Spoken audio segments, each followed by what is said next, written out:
tidak mabuk juga. Tapi persoalan ini kan persoalan ekonomi kerakyatan itu. Ada dapat pengaruh, kebetulan ada banker di sini. Ada nggak pengaruh kalau tiba-tiba di suatu tempat kehilangan pekerjaannya? Silakan. Atau nanti kreditnya hilang, macet atau bagaimana, silakan. Mau tahu dari sisi perbankan dan ekonomi kerakyatan. Saya lebih melihat dari BIR ini kan industri. Ketika teman-teman berkumpul hari ini, saya senang ada undang-undang itu karena kita jadi punya bahan untuk diskusi kan hari ini kan. Pertanyaannya adalah yang sedang kita bela ini adalah kelompok kecil tadi, atau sebetulnya para produsen bir yang kehilangan pasar gitu. Saya kurang setuju kalau tadi berulang-ulang statementnya adalah karena kehilangan kesempatan berjualan bir, banyak yang kehilangan mata pencarian dan sebagainya. Karena dalam bisnis kan ketika satu ditutup akan muncul opportunity yang lain. Barangkali arak nanti akan lebih hidup di Bali. Kemudian pedagang arak kita yang dari kampung-kampung tadinya nggak laku gara-gara kalah sama bir, mungkin akan lebih laku lagi. Jadi tetap harus positif. Jadi saya lebih setuju bahwa diskusi ini lebih melihat konteksnya tadi. Saya sepakat beberapa hal bahwa kita sedang dibuat mabuk oleh peraturan yang dibuat di Jakarta. Kita di sini diskusi jadi mabuk membahas itu, dan kemudian yang lebih esensial lagi adalah mari buat utuh diskusi ini. Sebetulnya kita sedang melakukan pembelaan di konteks kehilangan kesempatan teman-teman UKM, usaha kecil tadi yang ada di Sandur maupun di Kuta atau yang lain. Sehingga diskusi hari ini juga apakah ini sebetulnya suara para peminum bir, kan gitu kan? Supaya clear, supaya nggak kemana-mana, karena beberapa statement tadi malah nggak cukup kuat untuk mendorong itu dibatalkan, karena tujuannya kalau berangkat dari tujuannya baik gitu. Cuman saya lebih sepakat dengan beberapa hal, jangan atur soal minum tadi yang ternyata secara sosial banyak orang yang dirugikan. Diatur adalah mabuknya yang diatur, bukan dagangannya yang diatur. Saya sepakat dari sisi itu. Secara ekonomi sih enggak, menurut saya akan selalu ada substitusi karena masyarakat kita sangat cepat belajar, sangat berproses, bahkan kalau kita berpikir kreatif lagi bahwa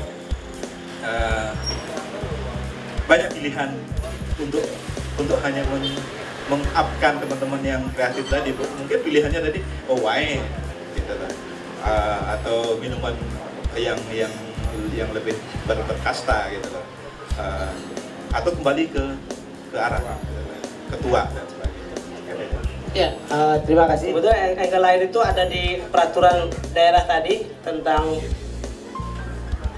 pengendalian itu di Perda nomor 5 tahun 2012. Di situ sudah diatur juga tentang bagaimana mengelola arak tua gitu. Jadi peraturan itu kemudian ada kondisi seperti ini. Di mana Pak? Bukan satu hal yang di Perda itu dijelaskan tentang juga golongan. Golongan A, B, C. Yang B itu wine dan kawan-kawannya itu yang di bawah 40%, 19%. Kemudian yang minuman topi miring, Johnny Walker itu di atas 20%. Jadi kalau kita masuk ke arak itu pasti masuk ke yang C. Kalau tua ke B. Ini masalahnya pada kondisi yang paling rendah. Gimana Pak Suhadi? Ini soalnya kan satu hal kan karena sudah DPRD sudah pasang di balihonya, jadi bagaimana kondisi ini? Silakan. Tadi dari perbankan menyatakan bahwasannya ekonomi kerakyatan karena bir dilarang bisa dia ganti dengan arak, itulah kasarnya. Untuk dimaklum nih Pak, home industri jadi kecil itu, usaha kecil, terutama di daerah Karangasem, daerah Gegerang dan sebagainya, itu sudah tahunan berteriak Pak. Teriak mereka tidak punya wadah, tidak punya modal, selalu diobok-obok oleh aparat. Tidak di tempat aja, di jalan pun di stop. Karena yang ngobok-ngobok tahu betul dan hafal betul dengan orang-orang yang suka membawa, mendistribusikan dari tempat membuat ke kota. Termasuk mobilnya, tengah jalan ditangkap. Untuk arak dan sebagainya. Sudah dari lama menjerit Pak, tak mungkin lah itu. Tua juga. Tua juga. Tapi ini kan kategori etanol C, Pak. Di bawah 5%, paling rendah 4,7%. Dan itu ya sudah begitu kan bagaimana dengan anak.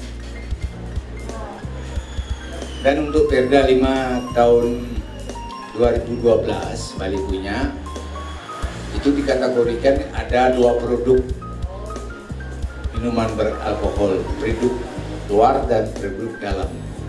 Produk dalam itu label izinnya dari gubernur. Kalau luar di samping dia kena teks, label juga.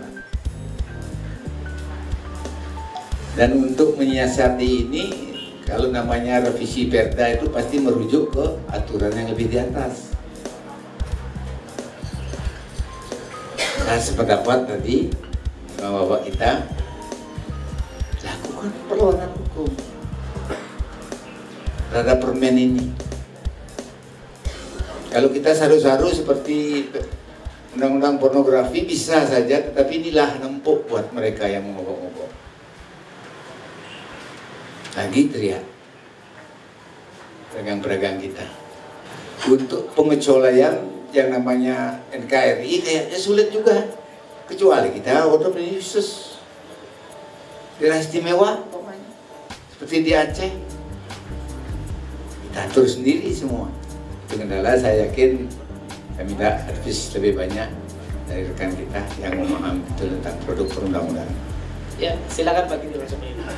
Apakah misalnya dengan tidak diizinkannya golongan A ya, minuman beralkohol golongan A ini tidak beredar di minimarket dan pengecer lainnya, kemudian akan memberikan peluang pada misalnya industri minuman beralkohol lokal untuk berkembang? Saya kira enggak juga, karena yang diatur itu bukan mereknya, bukan dari apa dia dibuat, tetapi memang kandungan alkoholnya. Jadi memang semuanya tidak akan bisa beredar dimanapun.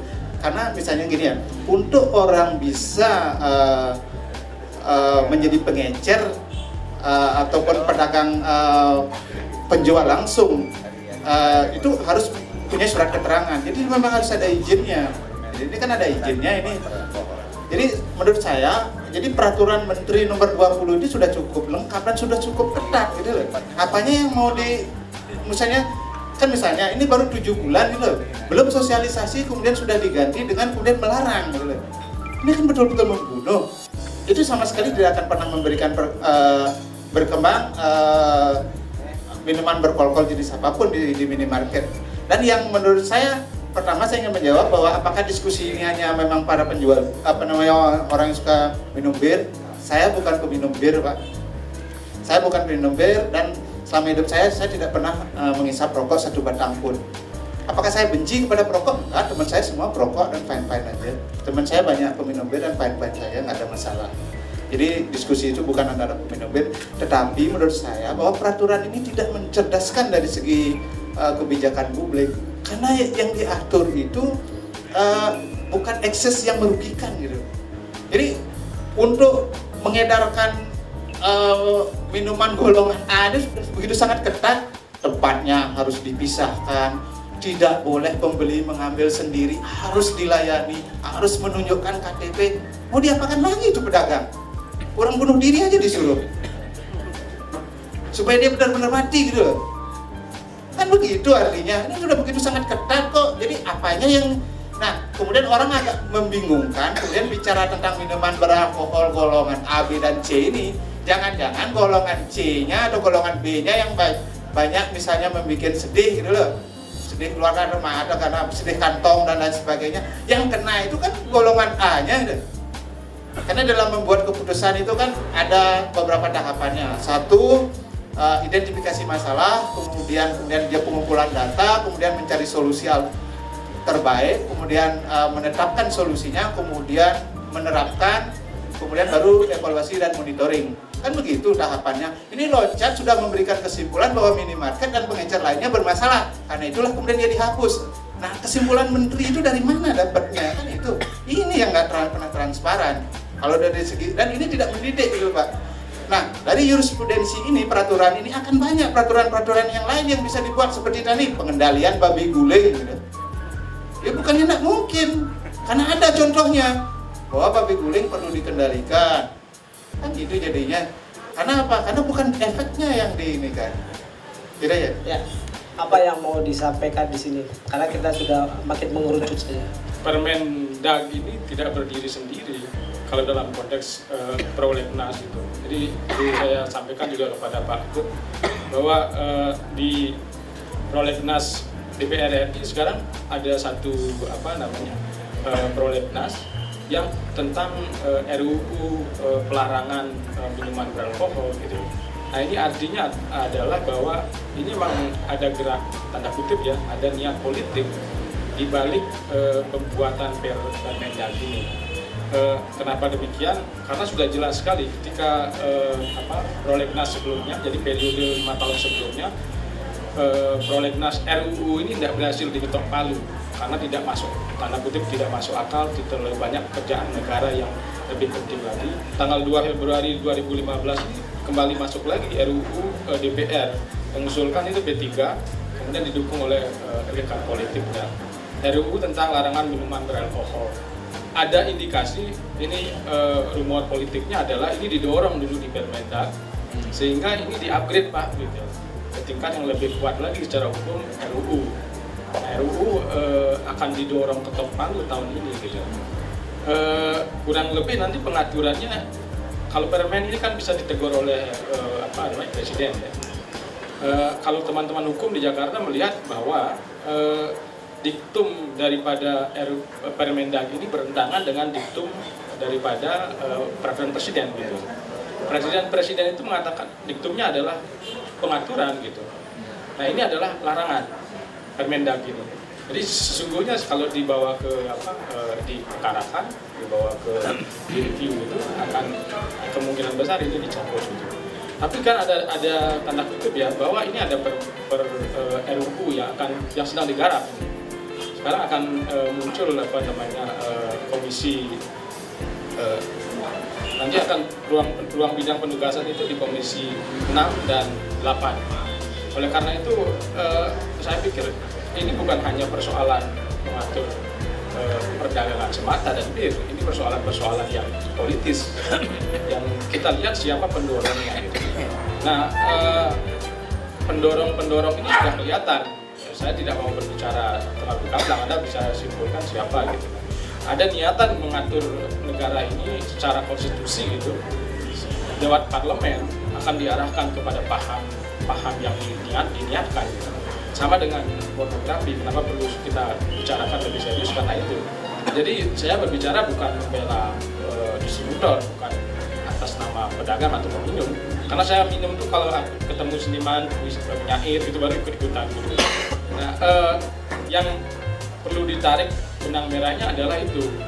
Tadi rekan kita Giriasi sudah menyampaikan bahwa ini kan 8 bulan tepatnya dari Permendag sebelumnya ke Permendag yang baru. Revisi ini sungguh mengejutkan bahkan di tataran internal sendiri. Jadi stakeholder industrial, kemudian pemilik merek, dagang, semuanya tidak diajak untuk rembuk gitu. Tidak hanya diberikan nanti akan dilakukan seperti ini gitu. Nah, kalau mekanisme bagaimana meregulasi sesuatu mestinya melibatkan. Permendag sebelumnya melibatkan. Saya kebetulan kan ada sempat mendirikan jurnal parlemen, jadi saya mengikuti apa yang terjadi di Jakarta cukup intens.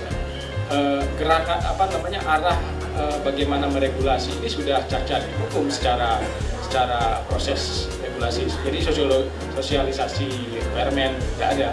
Di kalangan saya mendengar ini informasi ini sangat valid di kalangan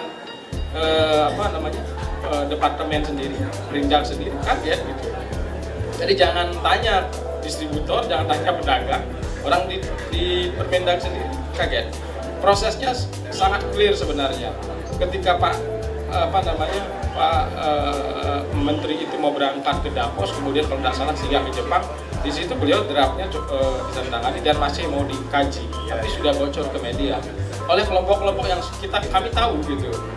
Kelompok-kelompok ini mendorong dengan sangat ini dengan memakai data. Contohnya ada katanya mati karena narkoba 18.000 per tahun gitu. Data ini katanya dari kriminologi UI. Saya cari kami ada tim yang berusaha memvalidasi data mereka, benar tidak ada orang mati gara-gara bir 18.000 per tahun. Kalau itu terjadi mungkin orang Bali setengahnya mestinya itu. Ya, ini kan tidak terjadi ya. Kemudian kalau kita melihat dalam proses nanti regulasi lebih tinggi lagi, yang perlu kita lihat ancang-ancangnya dalam 5 tahun ke depan ini kan RUU membutuhkan sebuah naskah akademik gitu. Naskah akademik seperti apa yang dipakai untuk menjadikan ini sebuah produk undang-undang gitu. Apakah kajian dampak seperti apa? Nah ini sangat menarik dari segi perundang-undangan nasional, negara, konstitusi. Bagaimana negara meregulasi sebuah situasi yang dianggap mengancam masa depan muda dan sebagainya. Jadi kalau apakah ini membela bir, membela pedagangnya, kita sedang bicarakan negara. Kita sedang negara bagaimana meregulasi sesuatu. Kita sedang membicarakan ada paham-paham yang tertentu yang ingin masuk dalam ranah konstitusi kita, yang mengarahkan kita ke titik yang memang tidak bineka tunggal ika. Kan ini menjadi penting sekali, Pak. Jadi tidak hanya diskusi masalah ekonomi, tapi juga masalah konstitusi dan kebutuhan berbangsa. Ini banyak sekali persoalan, tapi kita harus cepat-cepat selesaikan. Kebetulan di sini juga ada media Magic Wave ya, Jessica, namanya Jessica. Karena Jessica ini seorang surfer juga ngerti tentang minum bir. Surfer, jadi dia biasa berenang. Orang asing itu berenang harus minum bir atau minum aqua? Kalau saya sih bukan peminum ya, tapi kalau menurut saya kalau bir ditiadakan juga dampaknya besar banget buat para pedagang-pedagang, dan menurut saya bir juga nggak merugikan sih, tergantung peminumnya sendiri, tahu aturan, nggak minum banyak-banyak ya. Kalau kamu biasanya kan liputan di pantai, apakah surfer itu bisa tidak minum bir, misalnya kasih aqua saja gitu?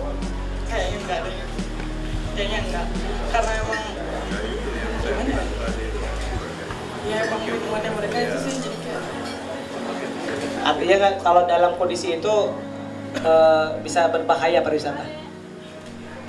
iya, Khususnya di pantai. iya. Ya makasih sih. Jadi buat kita terbelalak sedikit itu. Urusan pariwisata di sini kebetulan ada Pak Yusdi Tias. Pak Yusdi, urusan pariwisata Pak Yusdi. Dua persoalan sebenarnya pada Pak Yusdi tentang pemahaman bir misal di NTT Pak Yusdi. Satu, kedua tentang ancaman, karena Pak Yusdi di bidang pariwisata.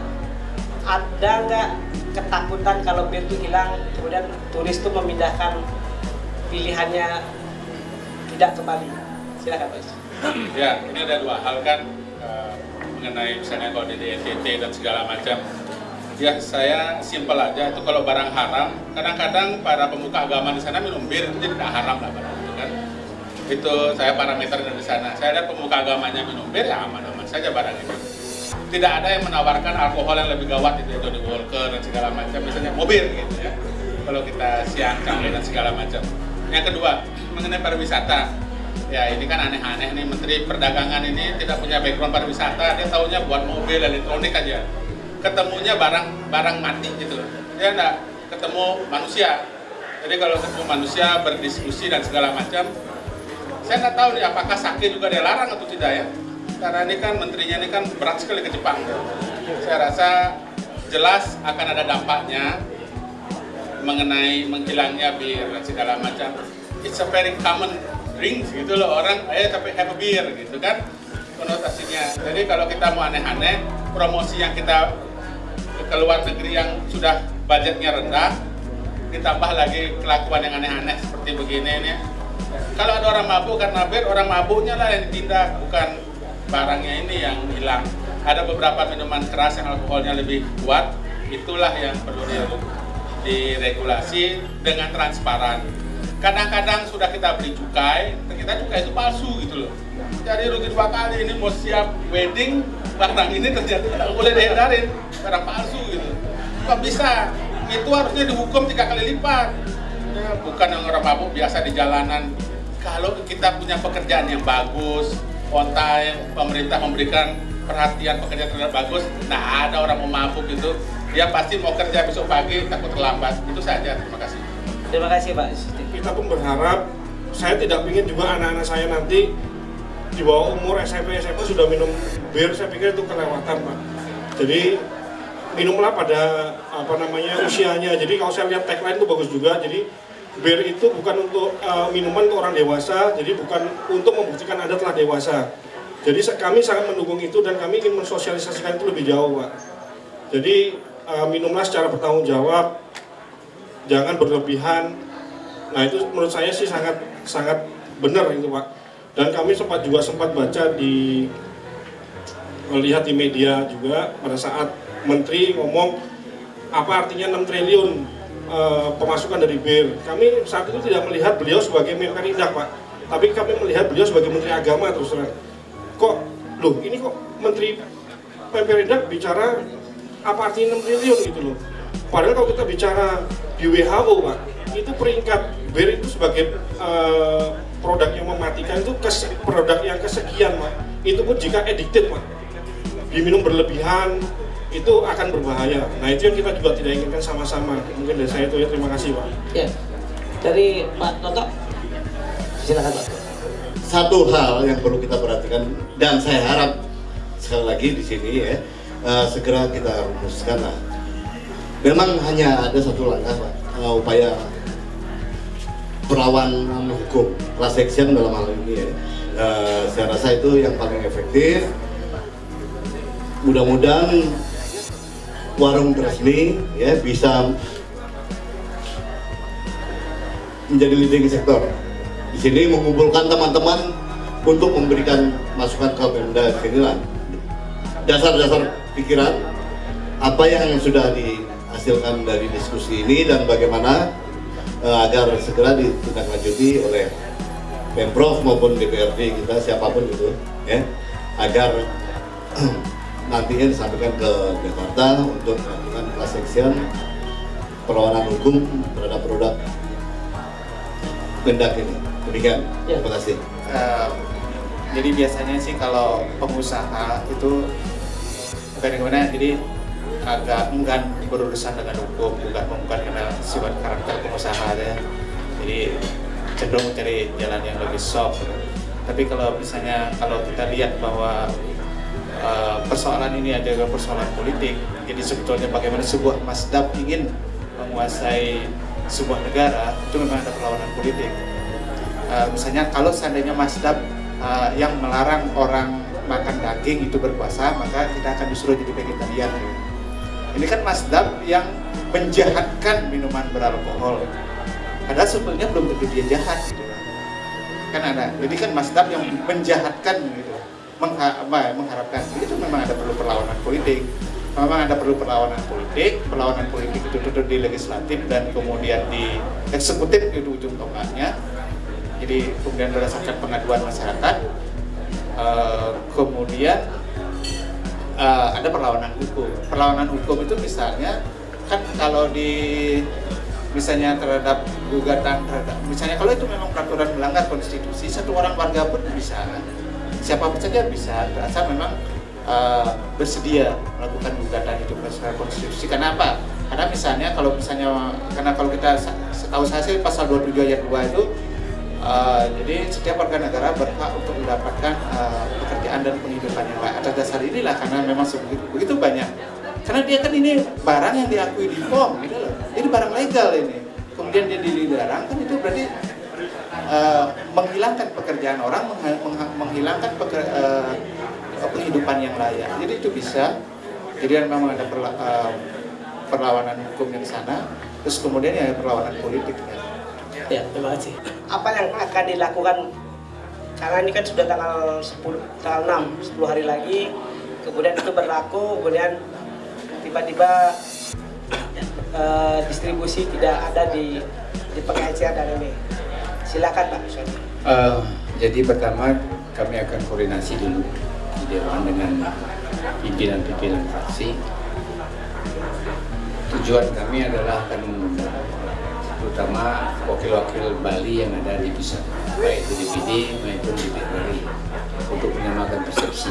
Sebab dialah ujung tombak kita yang leading sektornya masing-masing di BRI maupun DPD itu terhadap kementerian. Dan saya dengar langsung Pak